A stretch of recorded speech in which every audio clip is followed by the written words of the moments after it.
multipolos magnéticos. Creo que esto lo hicimos ayer, si no me equivoco, sí, ¿verdad? Por aquí nos quedamos.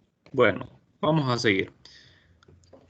Yo asigné una tarea, ¿verdad? Por si no han leído el chat, hay una tarea. Pueden entrar al campus virtual para que puedan revisar los problemas de tarea. Bueno, en esa guía de problemas que aparecen en el campus, los problemas del capítulo 20, el capítulo 20 va a ser evaluado en teoría, ¿verdad? O sea que los problemas propuestos de ahí, digamos que es por si ustedes quieren resolverlo, ¿verdad? Es una propuesta nada más. Lo que sí interesa es el capítulo 19, ¿verdad? Porque este sí va a ser evaluado en el último examen. Bueno, entonces vamos a revisar este ejercicio, el 7 del libro. Tenemos en este caso dos espiras circulares que tienen radios A y B. Las dos espiras se encuentran en el plano XY. La espira de radio A está centrada en el origen y la espira de radio B está a una distancia C del origen con su centro en el eje Y. Bueno, vamos a suponer que la distancia C entre los centros es bastante grande con respecto a las dimensiones, ¿verdad?, de las espiras. De manera que resulta apropiado usar la aproximación dipolar, encontrar su inductancia mutua. Vamos a calcular la inductancia que tienen estos dos sistemas, estos dos circuitos. Inductancia mutua. Bueno, entonces, aquí por aproximación dipolar a lo que se refiere es que utilicemos una fórmula bastante importante y bastante práctica en los problemas. Creo que en la clase no hice hincapié en esa fórmula, ¿verdad? Pero bueno, aquí en los problemas la vamos a ver. De hecho, en la teoría no aparece desarrollada esta expresión. Esta expresión de la aproximación dipolar se deja como un ejercicio. Si ustedes revisan el libro, no la van a encontrar, ¿verdad? Bueno. Entonces, nos pueden apagar su micrófono, por favor, todos. Creo que hay micrófonos encendidos. Si me hacen el favor de apagar el micrófono. Bueno, entonces, vamos a ponerle un nombre a cada espira. Esta va a ser la 1, esta va a ser la 2. Cada espira en el problema, fíjense que en el ejercicio a mí no me dicen en qué dirección circula la corriente. En el problema eso se deja arbitrario. ¿Por qué? ¿Por qué lo dejan arbitrario eso? Porque en realidad no importa. Lo que están pidiendo es inductancia mutua y en la inductancia no aparecen las corrientes. Ahora, en el momento dipolar, sí importa la dirección de la corriente, ¿verdad? Lo que sucede es que como aquí este problema está pidiendo inductancia mutua, si ustedes le ponen una dirección al revés de la que yo voy a poner, el problema les va a salir igual, ¿verdad? Entonces, vamos a tomar a la espira 1 como la fuente del campo externo. Acuérdense que en la clase de ayer dijimos, ¿verdad?, que cuando vamos a estudiar la energía, en este caso vamos a calcular la inductancia haciendo uso de la energía. Entonces, de los dos sistemas tenemos que tomar uno como el que genera el campo externo y el otro como el que es afectado por ese campo. Entonces aquí la espira 2 va a tener un momento dipolar que va a ser afectado por el campo magnético de la espira 1. Entonces, fíjense bien, yo las corrientes las voy a colocar de esta forma, pero esto es al gusto de cada quien, ¿verdad? Yo las corrientes las voy a colocar en sentido antihorario, las dos, de manera que el momento dipolar de ambas corrientes va a apuntar en el eje Z positivo, de esta manera. Esto lo necesito plantear así, ¿verdad?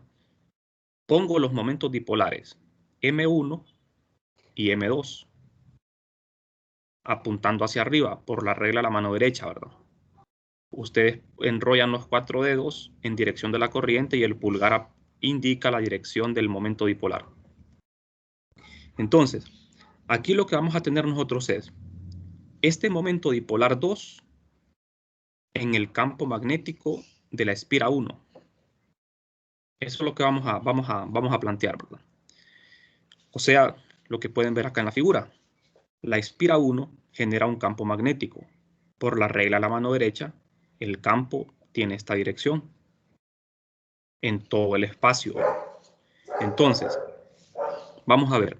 Según la fórmula de energía magnética, la energía es el producto punto del momento dipolar con el campo externo. Aquí, momento dipolar magnético de 2. ¿Por qué de 2? Porque dijimos de que la espira 1 es la que produce un campo magnético externo. Y la espira 2 es el momento dipolar que va a ser afectado por este campo. Y este signo menos es de la fórmula, ¿verdad? Entonces, para encontrar energía magnética hay un montón de expresiones, pero un montón de maneras de hacerlo. Lo puedo hacer de estas tres formas. Con el flujo, lo puedo hacer con la inductancia mutua también. Las tres formas son correctas, ¿verdad? No nos van a llevar a lo mismo. Entonces, a mí lo que me interesa es encontrar esta M, que es la inductancia mutua. Entonces, ¿qué necesito? Voy a primero encontrar el campo magnético externo.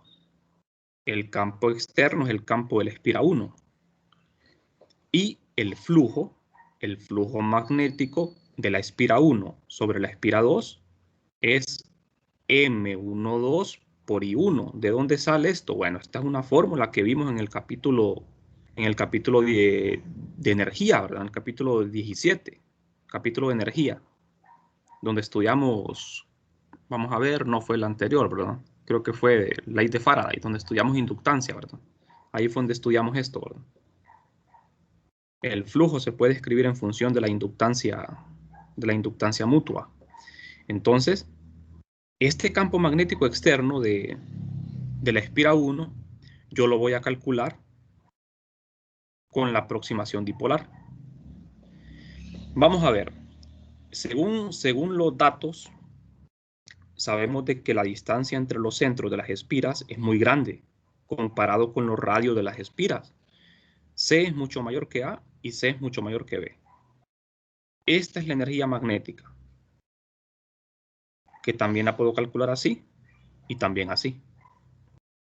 Aquí lo que me está diciendo esta expresión, ¿verdad? Es que la energía de interacción entre los dos circuitos, como todo esto es lo mismo, las tres formas son equivalentes, entonces yo puedo igualar, ¿verdad? Puedo igualar esto con esto que está acá. Entonces, de aquí, de esta expresión, yo voy a despejar para M, la inductancia mutua. Bueno, vamos a tomar la espira 1 como la fuente del campo externo y a la espira 2 sumergida en ese campo.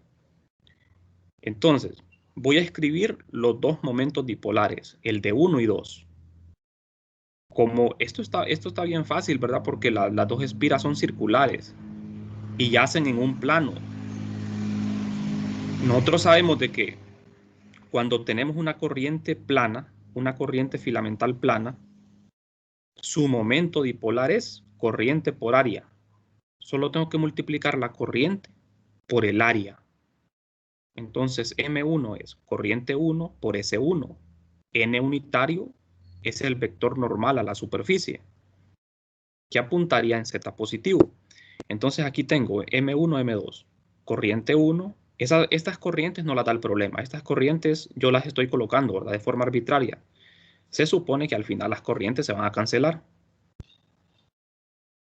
Entonces, corriente 1 por área de la espira 1 en Z positivo. M2, corriente 2 por área de la espira 2 en Z positivo también. Estos son los momentos dipolares. Bueno, entonces, ¿qué voy a hacer con los momentos dipolares? Lo que voy a hacer ahora es obtener el campo magnético externo. El problema me dice, use la aproximación dipolar. ¿Qué es la aproximación dipolar? Es esta fórmula que ven acá. Para que tomen nota, ¿verdad? Que la apunten en su cuaderno. A esta formulita se le conoce como la aproximación dipolar. ¿Cuándo se usa esta fórmula? Se usa cuando el punto de campo se encuentra muy lejos de la espira que genera la corriente. Quiero decir que genera el campo magnético, de tal manera que esta aproximación resulta muy buena. Fíjense bien, aquí en esta fórmula aparece el momento dipolar punto R. R es la distancia, quiero decir, el vector unitario al punto de campo. Aquí, como el campo externo es el campo de 1, el punto de campo sería el centro de la espira 2. El centro de la espira 2 es mi punto de campo, o sea que el R unitario que ven acá es un vector que va del centro de la espira 1 apuntando hacia el centro de la espira 2, o sea, en Y positivo, Y unitario. O sea que el R unitario de esta fórmula es Y unitario. Y el M de la fórmula es M1, porque es el campo de la espira 1. Esta fórmula Y, hay un problema en el libro, ¿verdad? Que es cómo encontrar esta fórmula. Cómo llegar a ella. Ese es un problema, ¿verdad? Entonces, R aquí, en el denominador está R, es la distancia del centro de la espira 1 al centro de la espira 2. O sea, la distancia de la fuente al punto de campo. Recuerden que esta expresión se usa solo cuando la distancia al punto de campo es muy grande.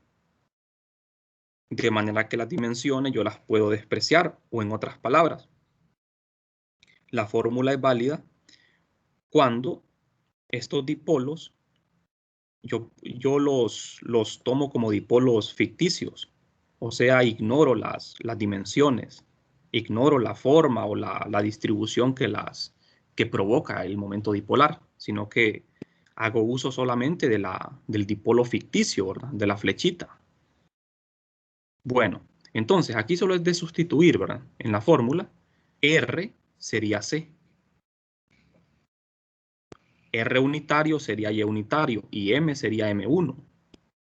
El producto punto M1 con Y multiplicado por, o sea, en la dirección de Y, ¿verdad? Menos M1. Entonces, como yo ya tengo M1, lo sustituyo acá. Campo externo es el campo de 1, M es M1, Y, R unitario, Y unitario y R magnitud de C. Todo esto se sustituye aquí en la fórmula de la aproximación dipolar. Al sustituir y simplificar, yo veo Z.Y es 0, de manera que este término, el primero, es 0. Solo me queda este segundo. Por eso aparece el signo menos acá. Entonces, este campo apunta en la dirección de menos Z. Pero apunta en la dirección de menos Z en este punto, ¿verdad?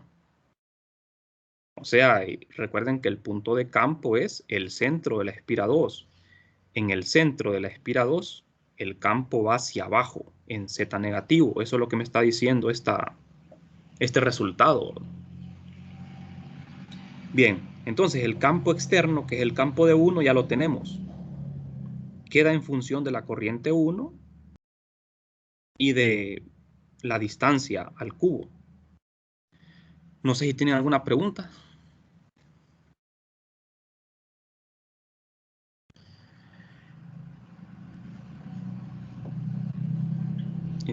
Bueno, vamos a ver. Sí, podemos seguir, ¿verdad?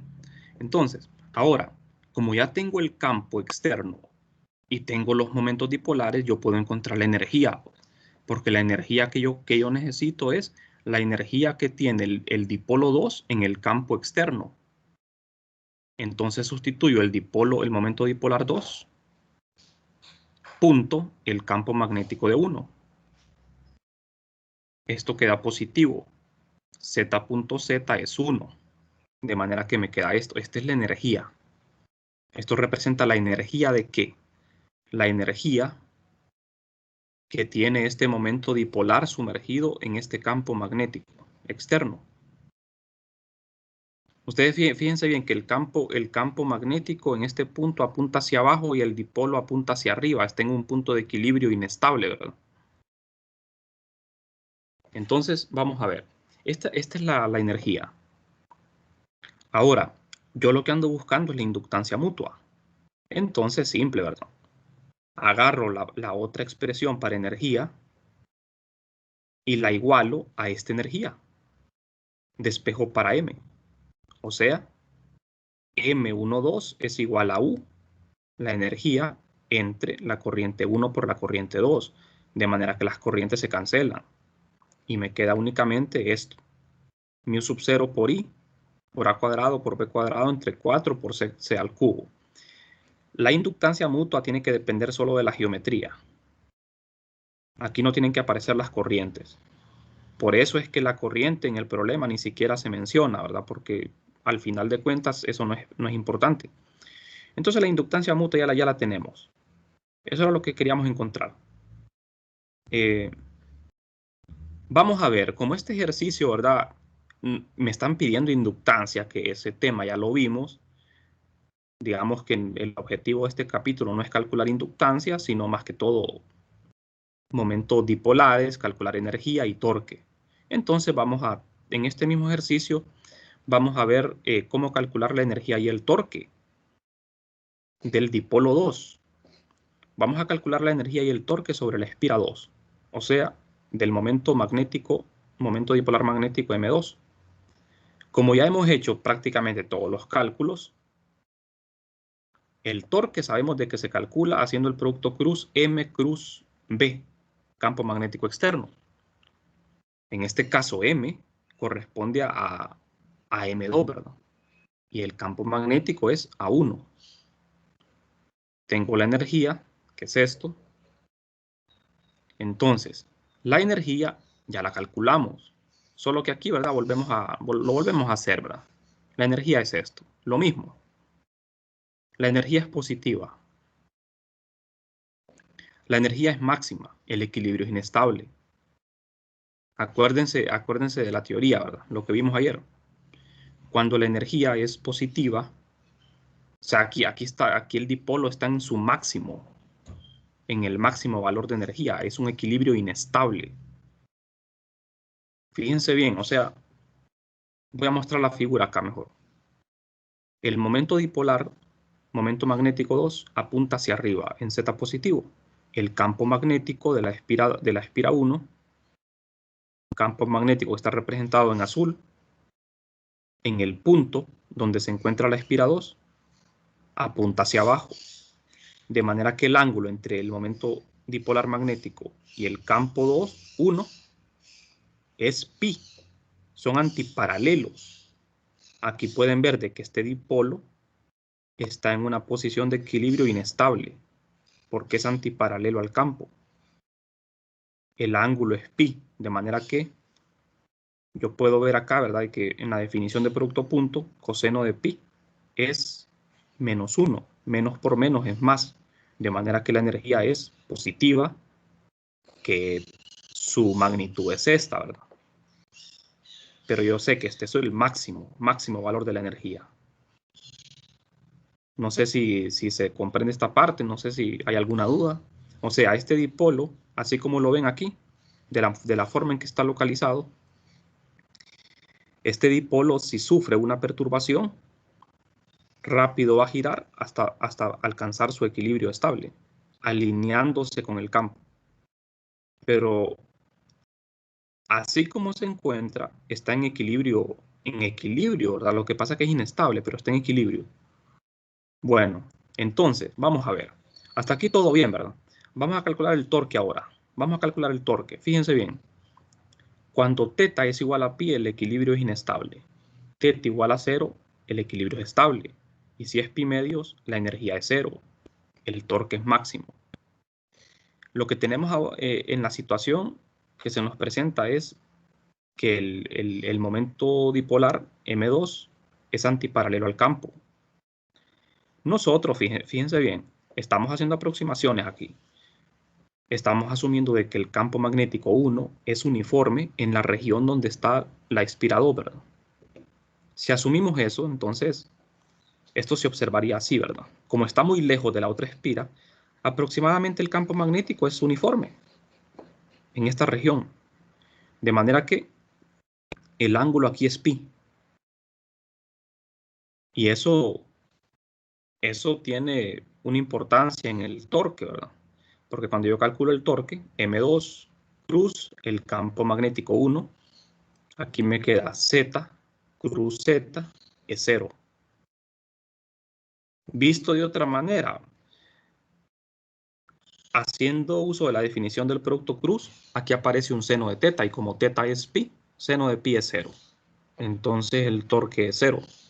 Significa que este dipolo no va a girar porque el torque es 0. Siempre que el dipolo esté en una posición de equilibrio, el torque va a ser 0, o sea, no va a tender a girar, a menos de que lo perturben. Bien, entonces, un dipolo en un campo externo siempre buscará la posición de equilibrio estable, o sea, alinearse con el campo, en donde la energía es mínima. Bien, no sé si tienen alguna pregunta. Lo que les quería mostrar era esto, ¿verdad? O sea, el problema no nos pide hacer cálculo de torque, pero únicamente para que ustedes tengan una idea de que al estar localizado de esta forma, el sistema está en equilibrio inestable. ¿Cómo tendería este sistema a estar localizado? Este dipolo siempre va a tener una tendencia a apuntar en la dirección del campo, o sea, a girar, alineándose con el campo. Porque ya en el equilibrio estable, ahí cualquier perturbación no lo va a sacar del equilibrio, ¿verdad? Simplemente lo va a hacer que esté vibrando. Bueno, entonces no sé si tienen alguna duda.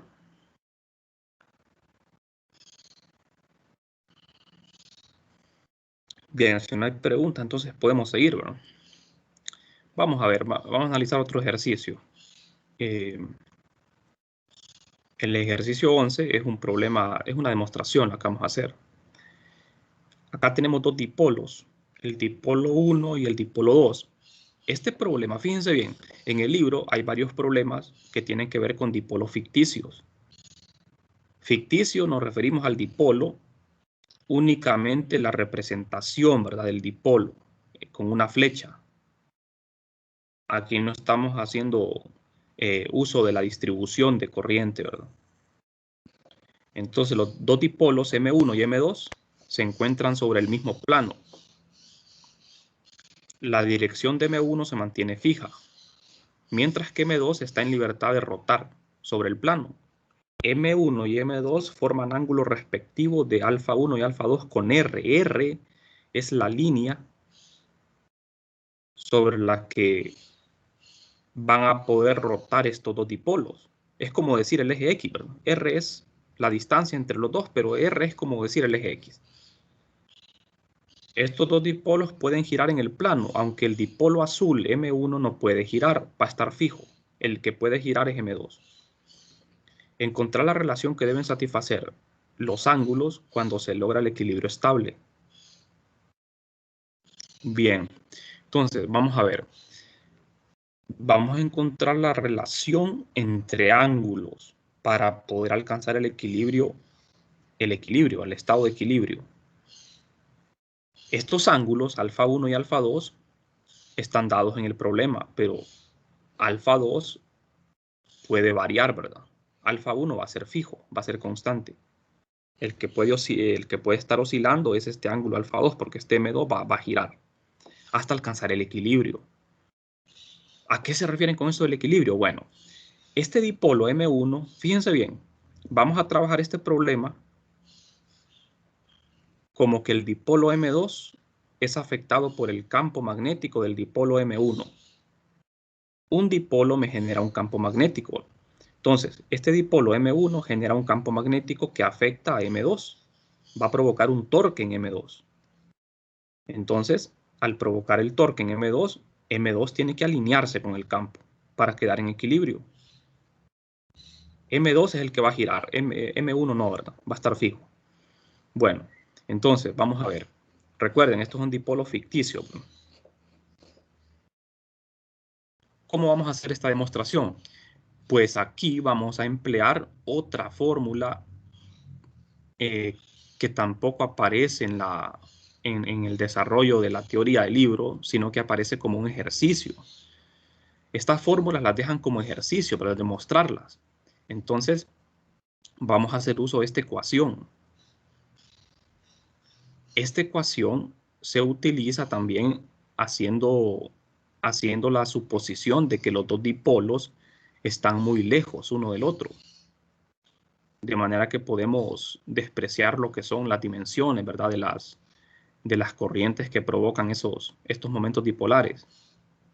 Entonces aquí M1, aquí aparecen los dos dipólogos, M1, M2, aparece un factor de 3 multiplicando M1.R por M2.R. Aquí R unitario es el vector, ¿verdad? El vector unitario que apunta de M1 al punto donde se encuentra M2. Entonces, vamos a ver, siguiendo la fórmula. Y R aquí, R sería la magnitud, la distancia que une los dos centros, los dos dipolos. M1.M2, definición de producto punto, es magnitud M1 por magnitud M2 por el coseno del ángulo entre ellos. ¿Cuál es el ángulo entre los dos? El ángulo entre estos dos dipolos queda así como, parece ser como difícil, ¿verdad? ¿Cuál es el ángulo entre estos dos dipolos? Si ustedes ven, alfa 1 no es igual a alfa 2. No son iguales. Entonces, simple. Lo que tenemos que hacer es restar los dos ángulos. Coseno de alfa 2 menos alfa 1. Da igual si restan al revés. Alfa 1 menos alfa 2 porque el coseno es par, ¿verdad? No importa. Lo que importa es que ustedes hagan una resta aquí. Alfa 2 menos alfa 1 o alfa 1 menos alfa 2. Es lo mismo. Entonces, M1.R unitario.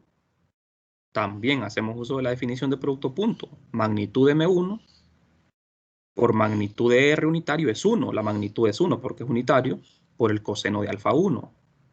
Y para M2.R sería M2 coseno de alfa 2. Aquí se queda claro, ¿verdad? Porque lo que estamos haciendo ahí es el producto punto de cada dipolo con su vector unitario R, ¿verdad? R con R. R es un vector unitario que apunta de 1 al dipolo 2. Entonces el ángulo entre los dos vectores es alfa 1 y alfa 2. Así de esta manera. Entonces, ahora que ya tenemos esto desarrollado, lo sustituimos en la fórmula. M1.M2 se sustituye acá. Y los productos puntos los sustituyo también. Y ahora lo que toca es hacer el álgebra aquí, ¿verdad? Por ejemplo, aquí, este coseno de la diferencia de estos ángulos lo puedo expandir así, haciendo uso de una fórmula trigonométrica, ¿verdad? Coseno de alfa 2 por coseno de alfa 1 más coseno de alfa 2 por seno de alfa 1. Lo sustituyo, simplifico. Como ustedes ven acá, al simplificar todo esto, aquí, por ejemplo, esto me va a quedar así, ¿verdad? Vamos a ver, creo que hay un término, aquí hay términos que se suman, ¿verdad? ¿No? Coseno de alfa 1, coseno de alfa 2, aquí coseno de alfa 1, coseno de alfa 2. De manera que es este menos 3m1 por m2 más m1 por m2, aquí me quedaría menos 2, ¿verdad? Este término último con el primero se suman, me queda menos 2. Y este segundo término queda idéntico. Ahora aquí se puede factorizar m1 por m2. Y lo que queda en el paréntesis es seno de alfa 1 por seno de alfa 2 menos 2 coseno de alfa 1 por coseno de alfa 2. Bien, esto es lo que queda aquí en el paréntesis. Entonces, recuerden que el propósito de nosotros es encontrar una relación entre los ángulos alfa 1 y alfa 2. O sea, cómo se relaciona el ángulo 1 con el ángulo 2. Entonces, ¿cómo vamos a hacer esto? Lo vamos a hacer usando el criterio de la primera derivada, porque lo que vamos a encontrar son valores críticos. O sea, el estado de equilibrio, los estados de equilibrio están relacionados con ese teorema de cálculo, ¿verdad? De encontrar los puntos críticos. Recuerden que el criterio de la primera derivada es para encontrar valores máximos y mínimos, ¿verdad? O sea, quiero decir, para encontrar extremos. Y el criterio de la segunda derivada es para encontrar si esos extremos son mínimos o máximos. Entonces aquí el problema solo me dice el equilibrio, me menciona el equilibrio, pero no me dice si el equilibrio es estable o inestable, de manera que queda arbitrario, ¿verdad? Para saber si el equilibrio es estable o inestable, yo tendría que hacer uso del criterio de la segunda derivada, pero eso no lo vamos a hacer aquí. Entonces, los estados de equilibrio son valores extremos de la función u. Por extremos se refiere a que puede ser un máximo o un mínimo, ¿verdad? Y esos extremos se obtienen derivando la función con respecto a θ y se iguala a 0. U es la función. De manera que voy a derivar u con respecto a θ y lo igualo a 0. Bueno, aquí θ sería el ángulo alfa 1 o alfa 2, ¿verdad? Pero vamos a ver.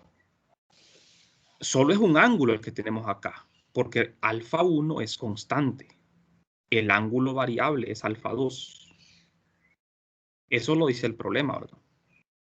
Alfa 1 es constante, de manera que vamos a derivar con respecto a alfa 2. Para ser formales tendríamos que derivar con respecto a alfa 1 y con respecto a alfa 2, ¿verdad? Pero la derivada con respecto a alfa 1 va a ser 0. Entonces, derivamos la energía con respecto al ángulo 2 y lo igualamos a 0. Este me va a dar un punto de equilibrio. Al derivar esto, aquí ya lo hemos derivado, ¿verdad? Con respecto a alfa 2. Ustedes ven, se deriva esto respecto a alfa 2. Aquí la derivada del seno de alfa 2 es coseno de alfa 2. Acá la derivada del coseno de alfa 2 es menos seno de alfa 2, de manera que este signo se convierte en positivo, queda positivo. Lo igualo a 0. Bueno, al igualar a 0, este factor que está multiplicando, esto desaparece. Esto desaparece. Solo me quedan los ángulos. Me queda esto. Y de aquí despejo. Lo que tengo que hacer es despejar, ¿verdad? Despejar.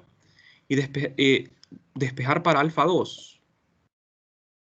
Entonces aquí lo que se hace es álgebra. Vamos a ver, hacemos el álgebra respectiva. Aquí me queda un seno de alfa 1, coseno de alfa 2 entre coseno de alfa 1. De manera que lo que pertenece a alfa 2 lo pasamos al lado izquierdo. Este coseno de alfa 2 pasa a dividir acá.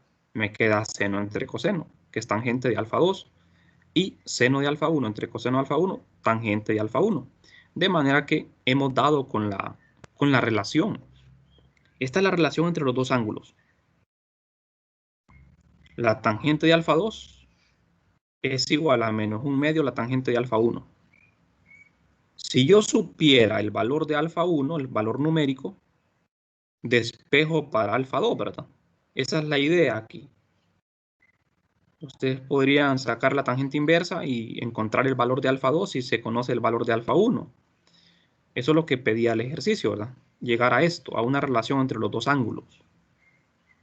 Como ven, hemos empleado el criterio de la primera derivada, porque lo que nos interesa aquí es obtener un punto crítico, o sea, un extremo. No sabemos si este extremo es equilibrio estable o inestable, ¿verdad? No se sabe.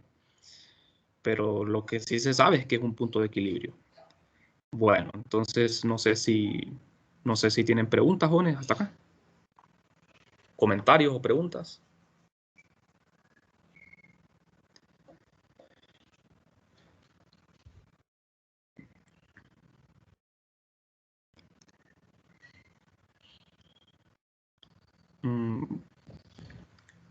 Bien, recuerden, ¿verdad? Que muchos ejercicios tienen que ver con dipolos ficticios. En cambio, hay otros problemas que trabajan con distribuciones ya de corriente, perdón.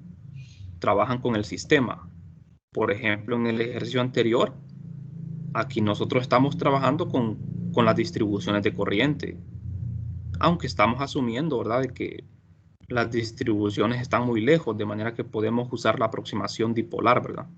Esta aproximación que usamos en el problema anterior, la aproximación dipolar esta, y esta otra aproximación que estamos usando acá, en el segundo problema, ambos se acostumbran a usar para dipolos ficticios. Bien, entonces, si no hay preguntas, comentarios, entonces vamos a quedarnos por aquí porque creo que ya para hacer otro problema ya no nos queda chance, ¿verdad? No sé si alguien quiere comentar algo.